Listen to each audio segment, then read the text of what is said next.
Peter Pan, Chapter 11, Saving Wendy.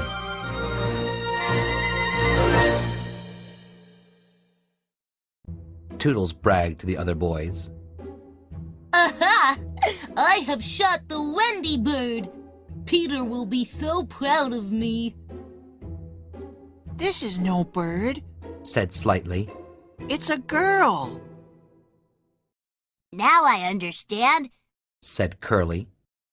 Maybe Peter was bringing her here to take care of us. And you have killed her. Scolded Nibs. Toodles' face turned white when he realized his mistake. He was now afraid of what Peter would say and of how he would be punished. It was a very tragic moment. All the boys looked down in deep regret and sorrow. Just then, they heard a crowing from up above. This was Peter's usual signal to the boys. It's Peter! The boys cried. We must hide her. Whispered Nibs. Nodding, the others crowded around Wendy's body in confusion.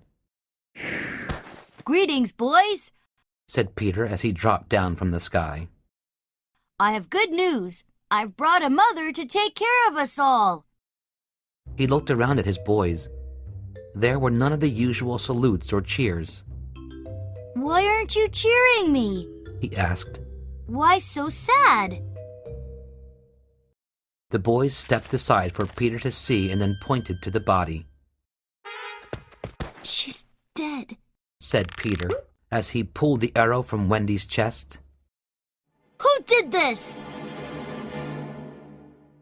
When Toodles admitted his mistake, Peter raised his arm to hit him. But a small hand stopped him. Wendy wasn't quite dead yet. Even in her weak state, she had protected Toodles. She lives! The boys shouted with joy. Peter knelt beside her and found the acorn button he had given her. It was still on a chain around her neck. It had protected her from the arrow. That's the kiss I gave her, and it has saved her life. I'm such a hero! Cried Peter. Hooray! Now the boys had something to cheer about. Only Tinker Bell was miserable. The boys told Peter what she had said to them. Tink, I'm ashamed of you. Said Peter. Out of my sight. I don't want to see you anymore. Tinker Bell flew down and landed on Peter's arm. She pleaded with him. But Wendy, still lying as if dead, raised her arm again. Feeling a bit sorry for the fairy, Peter gave in. Well, maybe I won't banish you forever, but at least for a whole week. Even so, Tinker Bell was not the least bit grateful to Wendy. In fact, she wanted to pinch Wendy even more. Let's carry Wendy down to the house. Curly suggested. But we shouldn't touch her.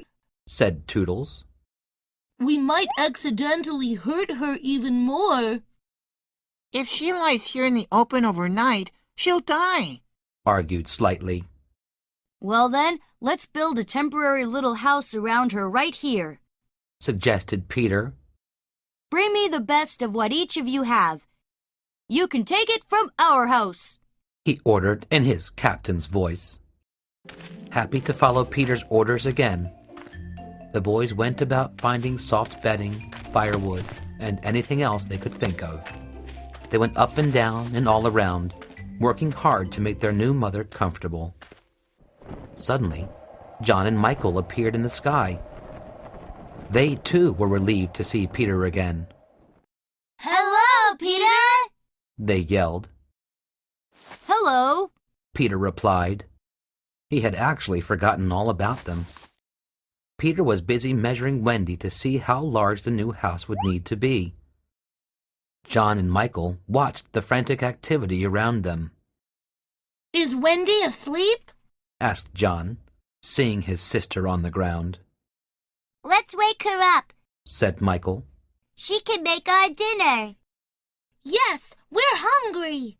John shouted. Maybe later. said Peter. Now you can help the others carry branches to build a house for your sister. A house for Wendy? John exclaimed. She's only a girl. But she's going to be our mother. We must be respectful and kind, explained Curly.